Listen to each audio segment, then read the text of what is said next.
El álbum inicia con Signs of Life, precisamente era una de las propuestas de título para el mismo álbum, con un sonido muy natural, muy ilustrativo de un bote remando. Es muy claro el sonido, es muy evidente y es muy clara la manera en que podemos imaginar un bote remando, el agua chapoteando prácticamente, entre sonido natural, digamos, y realista. Entonces ahí se superpone lo que sería un teclado con un juego de notas que van y vienen, con sonidos de voces, muy propio al estilo Pink Floyd. Un poco Signs of Life podría ser justamente las señales de vida que todavía quedan de Pink Floyd. Un sonido bajo que contrasta con el alto del teclado. Voces, efectos, algo muy atmosférico, como relajante. Y luego un juego en el teclado, este juego repetitivo que va y viene, que se repite, que se combina con los bajos y que termina llevándonos a una melodía que tiene una identidad propia. Y al escuchar este comienzo uno imagina esos leitmotiv con los que inicia los álbumes de Pink Floyd y uno hasta pensaría, se le ocurre a uno, caramba, ¿será que va a terminar el álbum como comienza? Para mí hubiera sido algo muy interesante que este álbum hubiera terminado con estos sonidos que me parecen muy atractivos de la primera pieza. Vuelve y se desarticula la melodía inicial para dar paso a unos juegos de guitarra muy estilo David Gilmour, muy suaves, con una melodía también con una identidad muy clara que se alterna con un silbido, un diálogo entre instrumentos y efectos y que se va conectando poco a poco en un crescendo con la pieza siguiente que es Learning to Fly. En esa conexión hay un juego de guitarras de cuerdas que me parece muy interesante y muy coherente con Pink Floyd. Una pausa y empieza el sonido de Learning to Fly. Aquí sí el sonido tiene una característica muy de la electrónica, percusión electrónica, sonidos y efectos propios de la época de los 80s. Una canción que habla de la ilusión de volar al mismo tiempo de la imposibilidad que tenemos de lograrlo. Letra muy descriptiva, muy sensorial, con imágenes tanto palpables como sugerentes, metafóricas. Y que da cuenta de alguien que habla desde su propia experiencia. Esta pieza tiene varios coros que ya venían trabajándose en The Wall, en Dark Side of the Moon, con voces femeninas. Una pieza bien trabajada, musical, armónicamente, melódicamente. Incluso en Learning to Fly hay una de estas pausas propias de Pink Floyd donde se presenta como un vacío en medio de la estructura de la canción. Estos vacíos que también ha utilizado mucho Pink Floyd, incluso con Roger Waters, yo siempre los he denominado como una especie de vértigo, como si hubiera de pronto una suerte de desestabilización en medio de una canción. Y uno de esos momentos donde parece que la canción va a terminar, va a morir y de pronto renace en un ambiente, una sensación como atmosférico, como una sensación de estar flotando a partir de unos efectos, por supuesto, en este caso también electrónicos, y la voz de David Gilmour como con una reverberación o eco que nos hace sentir en un estado de vuelo o de flotar en el aire. Empieza marcando el tiempo solo con el órgano y la voz de Gilmour y hay un momento de transición como esta estructura también básica, igual de percusión, que es para llevar a la canción de una etapa a otra, para que entre entonces ya la percusión fuerte, saxofón y todo lo demás. Una canción potente musicalmente, potente instrumentalmente, muy llamativa y con un gran impacto en sus instrumentos, un buen uso del saxofón que ya también venía usándose anteriormente en álbumes como el Dark Side of the Moon.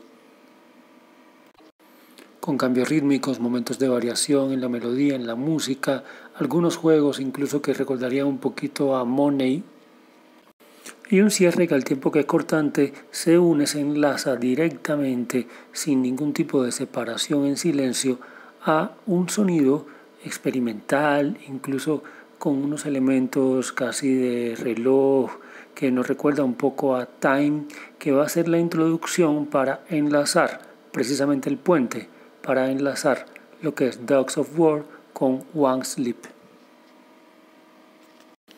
One Sleep es una pieza de corte comercial, pero muy bien trabajada melódicamente, instrumentalmente, sonoramente. De nuevo trae los coros y todo lo que tiene que ver con estos juegos, incluso como de pausas, como de cambios armónicos y demás. Con un cambio un poco más marcado que en las ocasiones anteriores de esta primera cara del álbum, no obstante hay una conexión de One Sleep con On the Turning Away.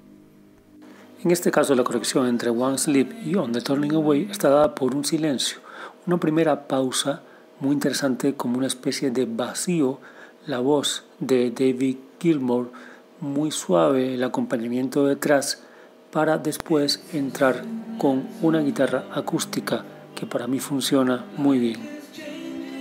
En este sentido, On the Turning Away es una pieza que funciona por capas, que empieza con una primera parte básica, como un subsuelo, digámoslo así, como una primera plataforma muy simple, y se van incorporando los instrumentos, se va incorporando entonces la guitarra acústica, se va incorporando el órgano y se va incorporando finalmente la batería. Una pieza con un contenido fuertemente humano que puede referir a la soledad, a quienes están por fuera a las despedidas, tanto en términos de pérdidas de guerra como relaciones humanas de diferente tipo. Con un recurso muy interesante en la escritura misma de la letra, y es cómo la misma frase se plantea, se replantea, se mantiene y se cambia un elemento para decir cosas distintas. Como cuando, por ejemplo, dice On the Turning Away y al final dice No More Turning Away. Lo mismo cuando en algunas estrofas la misma frase que inicia es la que termina. Por ejemplo, la estrofa que empieza diciendo On the Wings of the Night, empieza todo el fraseo y al final termina diciendo On the Wings of the Night. Me parece una buena letra con elementos metafóricos, con imágenes muy interesantes, con símbolos muy curiosos y muy abierta a diferentes interpretaciones, pero dentro de una misma sensación. Y cierra On the Turning Away con un solo mejor estilo de Gilmour, marcando una diferencia fundamental en este álbum, recordándonos el gran artista, el gran músico, el gran guitarrista que es, y dándole un muy buen cierre a esta cara A del álbum.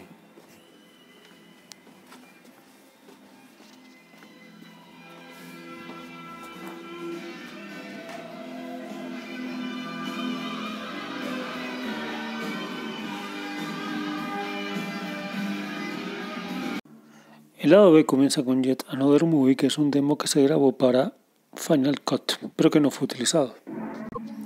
Se componen unos sonidos fuertes, potentes, muy al estilo Pink Floyd original, digamos original. Unos sonidos potentes de bajo, de efectos, muy en esa cuestión concreta, conceptual propia de Pink Floyd.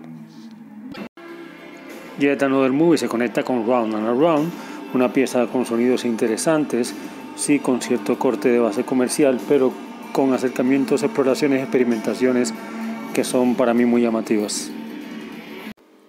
Continúa el álbum con A New Machine, una pieza que parece referir al cuerpo en sí como máquina y a la conciencia que está dentro de ese cuerpo, como observa, como mira y no pregunta por la existencia misma. Apoyada solo en el sonido de la voz de Gilmour, como una voz también robótica hecha máquina metalizada. Quizás en este caso lo humano mismo puede difuminarse un poco, tal vez hay un exceso de efecto que para la época, para el momento podía ser interesante, pero quizás uno ahora no lo siente necesario. Entre A New Machine parte 1 y A New Machine parte 2 hay una especie de intermedio con el instrumental Frost. Un instrumental que vincula elementos de la misma perspectiva musical de Gilmour con algunos juegos musicales que ya traía el proyecto de Pink Floyd en un contexto muy de la estructura de los 80s. Vuelven las voces femeninas, coros y demás. La segunda parte de A New Machine parece contestar a las inquietudes y preguntas de la primera parte, como si fueran dos seres en un mismo cuerpo que están dialogando entre ellos de manera interna y dando una especie de alivio a lo que sería el aburrimiento de esta vida permanente encerrada en un cuerpo que es una máquina, contestando que de todas formas nadie vive por siempre. De esta manera, la séptima pieza del álbum, que es Sorrow, que es una pieza en un marco, digamos, comercial, pero interesante realmente en términos musicales y sobre todo con un final donde la guitarra se luce tremendamente y donde toda la capacidad musical de David Gilmour se explaya en una pieza que pasa los 8 minutos. Para dar final a un álbum que si bien no es de la época de oro de Pink Floyd y no responde a la etapa un poco conceptualmente más profunda de Pink Floyd, sí es un álbum que en el contexto, en el momento e incluso hasta nuestros días sigue siendo muy interesante musicalmente.